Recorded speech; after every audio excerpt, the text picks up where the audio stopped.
that we are dealing with here is immeasurable.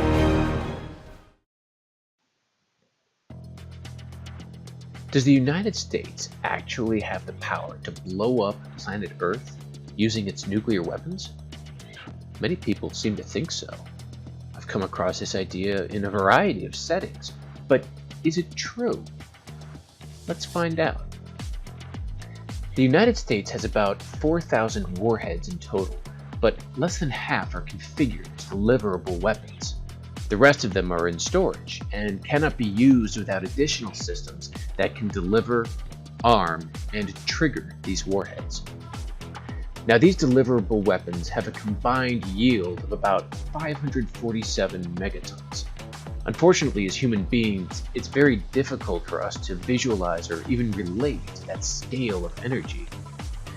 However, with a few simplifying assumptions, we can calculate the energy needed to blow up the planet to within a reasonable margin of error, say plus or minus 50%. So by integrating Newton's law of gravitation from R to infinity, we can derive the energy we need to permanently separate two objects in space.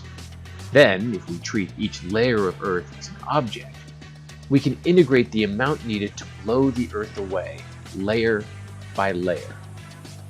Now, this is also called the gravitational binding energy.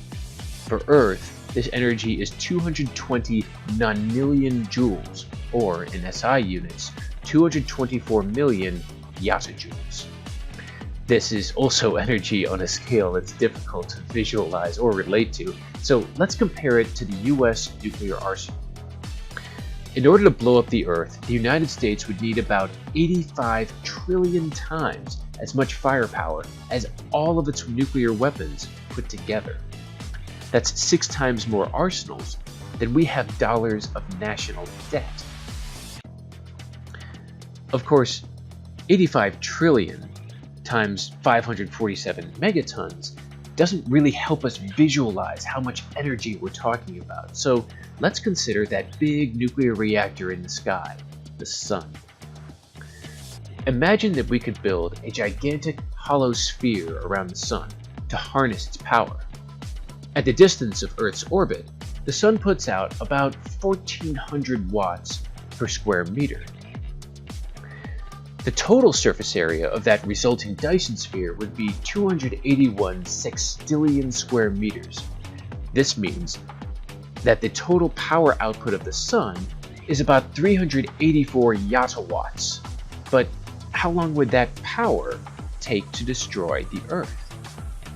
Well, if all of the sun's power was magically focused on the planet Earth, and the Earth perfectly absorbed all that energy and converted it at 100% efficiency into kinetic energy, it would take the sun about a week to destroy our planet.